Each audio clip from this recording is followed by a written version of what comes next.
نبی علیہ السلام نے مشکل زندگی ضرور گزاری ہے لیکن اتنی بھی مشکل نہیں تھی. آپ ظاہر ہے کہ آپ کے جو دادا تھے وہ مکے کے سردار تھے, کوئی عام انسان تو نہیں تھے آپ. یہ ضرور ہے بخاری مسلم میں آیا کہ نبی علیہ السلام نے فرمایا کہ میں نے قریش کے لوگوں کی بھیڑ بکریاں بھی چرائی ہیں, اور وہ بخاری کے الفاظ ہیں کہ کوئی نبی ایسا نہیں ہے جس سے اللہ نے یہ کام نہ لیا ہو.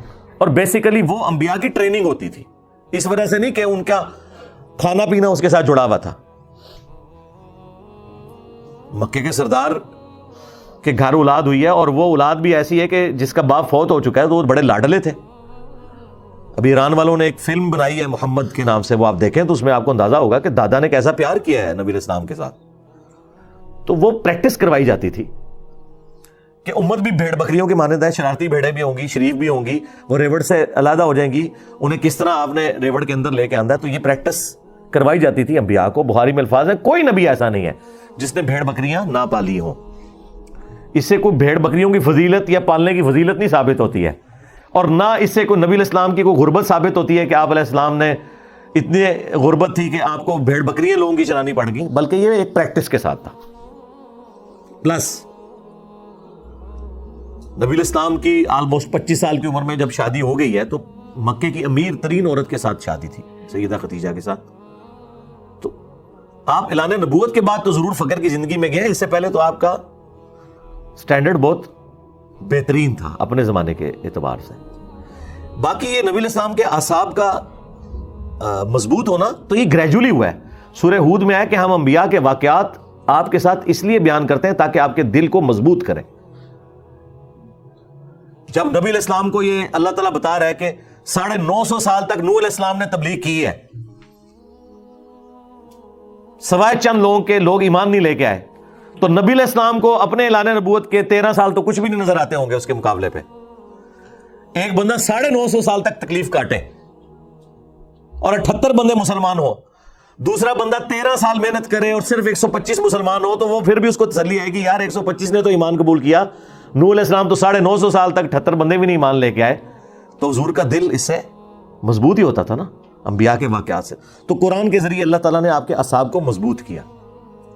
یہ ایک غیبی تائید تھی, گریجولی آپ کے ساتھ یہ سارے معاملات ہوئے. باقی نبی علیہ السلام سخت دل کوئی نہیں تھے, یہ میں آپ کو بتا دوں. اعصاب ضرور مضبوط تھے لیکن آپ انتہائی رقیق القلب تھے, چھوٹی چھوٹی بات پہ آپ کے آنسو نکل آتے تھے اور وہ آپ کو اس میں کوئی کنٹرول نہیں تھا.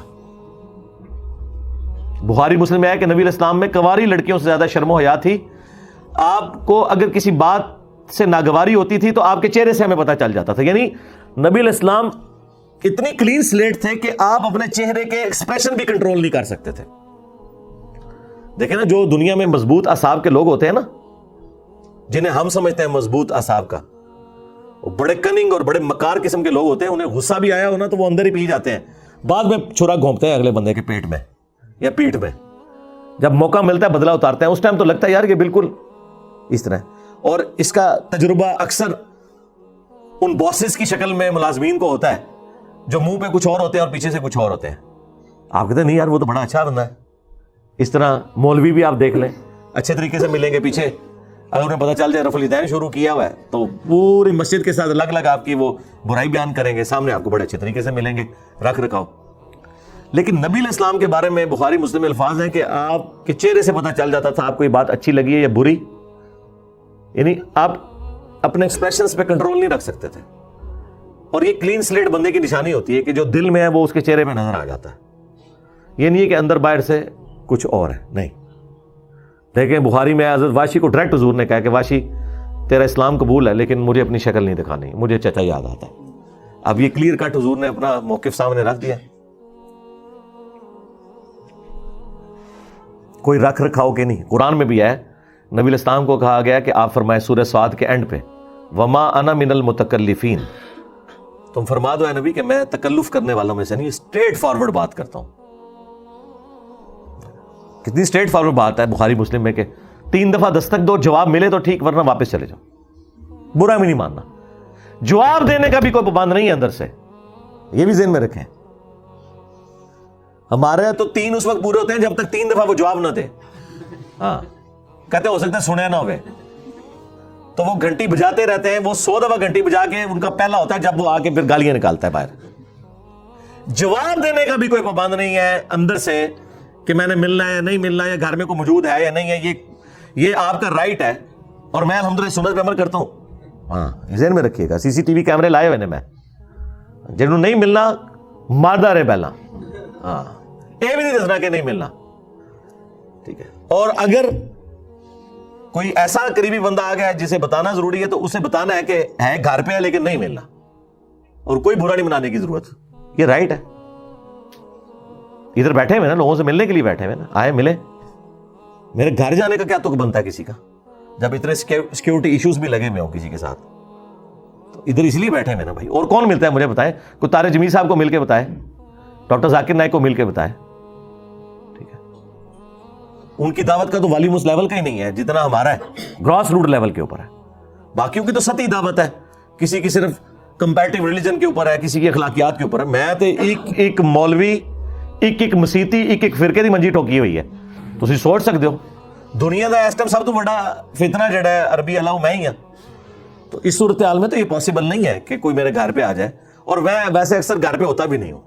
میری 3-4 جگہیں ہیں مختلف جن پہ میں ہوتا ہوں. تو اس لیے نبی اسلام کی جو اعلان نبوت سے پہلے کی جو زندگی ہے اس کو اللہ تعالیٰ نے ایسے کوئی زیادہ ڈسکس بھی نہیں کیا, سوائے ایک چیز کے سورہ یونس میں, کہ نبی تم ان سے فرماؤ میں اتنا عرصہ تم میں رہا ہوں, کیا تم نے پہلے مجھ سے کوئی ایسی بات سنی ہے جو اتنی حکمت کی باتیں میں اب کر رہا ہوں. تو یہ اس بات کا ثبوت ہے کہ مجھ پہ اچانک یہ کتاب نازل ہوئی ہے. اگر میں پہلے کوئی کسی شاعر کا شاگرد ہوتا, کسی فلاسفر کے پاس میں جاتا ہوتا, تو آپ لوگ میرے بارے میں سوچتے بھی کہ یار یہ شروع سے بڑی سیانی باتیں کرتا تھا. تو یقیناً یہ جو ہے نا وہ اس قسم کا کلام لکھ سکتا تھا. تو اللہ تعالیٰ نے سورہ یونس میں فرمایا کہ اے نبی تم ان سے فرماؤ میں نے عمر کا ایک حصہ تم میں گزارا ہے, کیا تم نے مجھ سے کوئی ایسی پہلے بات دیکھی ہے. پھر یہاں تک اس میں ساتھ آیا کہ اگر اللہ نہ چاہتا تو میں تمہیں اس پر مطلع بھی نہ کرتا, اور میں تو خود پابند ہوں اس وحی کا جو میری طرف آتی ہے. اور ساتھ یہ بھی کہہ دو انی اخاف ان عصیت ربی عذاب یوم عظیم, میں تو خود ڈرتا ہوں اس بات سے کہ اگر میں نے بھی اپنے رب کی نافرمانی کی تو بڑے دن کا عذاب مجھے بھی آ پکڑے گا. ہاں وہ بالکل کلیئر کٹ بات کی گئی ہے.